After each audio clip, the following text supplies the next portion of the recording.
क्या है इस्लाम? इस्लाम अरबी का शब्द है। इसका मतलब है शांति को अपनाना या उसमें प्रवेश करना।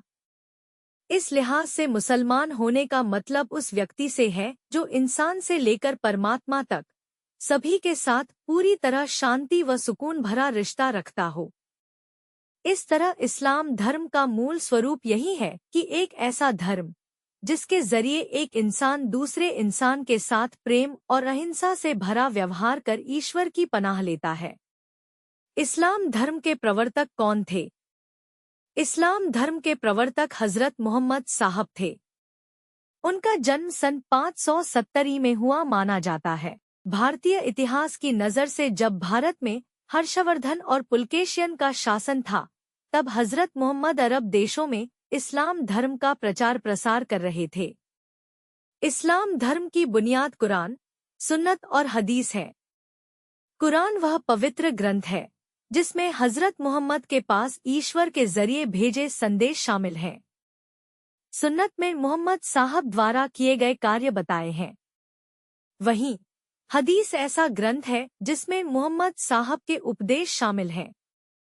यानी इस पवित्र ग्रंथ में मोहम्मद साहब के जीवन की बातों के अलावा सुन्नत भी शुमार है। इस्लाम धर्म की एक खासियत यह भी है कि इसे मोहम्मद साहब ने सोच विचार कर नहीं बनाया, बल्कि इसका इल्हाम हुआ, यानी समाधि की स्थिति में दर्शन हुआ। कुरान का मतलब भी बोली गई या पढ़ी हुई चीज या बात है। इस्लाम धर्म का मूल मंत्र है ला इलाहा इल्लल्लाह मुहम्मदुर रसूलुल्लाह। इसका मतलब है अल्लाह के अलावा कोई और पूजनीय नहीं है और मोहम्मद साहब ही उनके रसूल हैं। यानी सच्चा मुसलमान वही होता है जो न केवल अल्लाह को माने बल्कि साथ साथ यह भी माने कि मोहम्मद साहब ही अल्लाह के पैगंबर, नबी और रसूल हैं। कुरान में वे आयतें यानी पद शुमार हैं जो मोहम्मद साहब के मुंह से उस वक्त निकले जब वे पूरी तरह ईश्वरीय प्रेरणा में डूबे हुए थे। इस्लामिक मान्यताओं के मुताबिक ईश्वर ये आयतें देवदूतों के जरिए मोहम्मद साहब तक पहुंचाते थे। इन पवित्र आयतों का संकलन ही कुरान है। कुरान की आयतें पैगंबर को 23 सालों तक वक्त पर हासिल हुईं, जिनको उन्होंने कभी लकड़ियों तो कभी तालपत्रों पर संकलित किया। इन 23 सालों के दौरान पैगंबर 13 साल पवित्र मक्का और 10 साल मदीने में रहे। उनके बाद पहले खलीफा अबू बकर ने मोहम्मद साहब की संकलित इन सारी आयतों का संपादन किया व पवित्र कुरान तैयार की, जो प्रामाणिक मानी जाती है। पैगंबर, नबी और रसूल। समाधि की अवस्था में इस्लाम धर्म के दर्शन होने से मोहम्मद साहब को पैगंबर, नबी और रसूल भी पुकारा जाता है। पैगंबर का मतलब होता है पैगाम दे जाने वाला। चूंकि मोहम्मद साहब के मार्फत ईश्वर के संदेश धरती पर पहुंचे, इसलिए वे पैगंबर माने गए।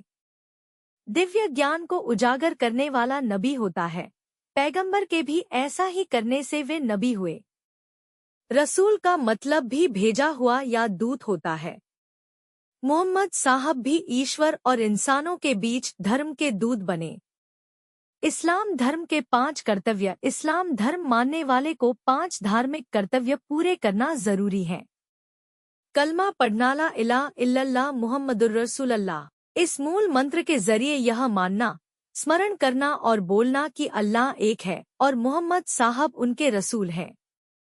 एक ही ईश्वर को मानने का सिद्धांत यानी तौहीद की बुनियाद यही मूल सूत्र है। नमाज हर रोज 5 बार अल्लाह से प्रार्थना करना, इसे सलात भी पुकारा जाता है। रोजा रखना। इस्लाम धर्म का पवित्र महीना होता है रमजान। इसमें महीने भर केवल सूर्यास्त के बाद एक बार खाना खाने का नियम पूरा करना। इस पवित्र महीने में ही कुरान के उतरने की मान्यता है। ज़कात सालाना आमदनी का एक नियत हिस्सा, तकरीबन 2.5% तक दान करना। इस्लाम धर्म के पवित्र तीर्थ स्थानों मक्का और मदीना की यात्रा।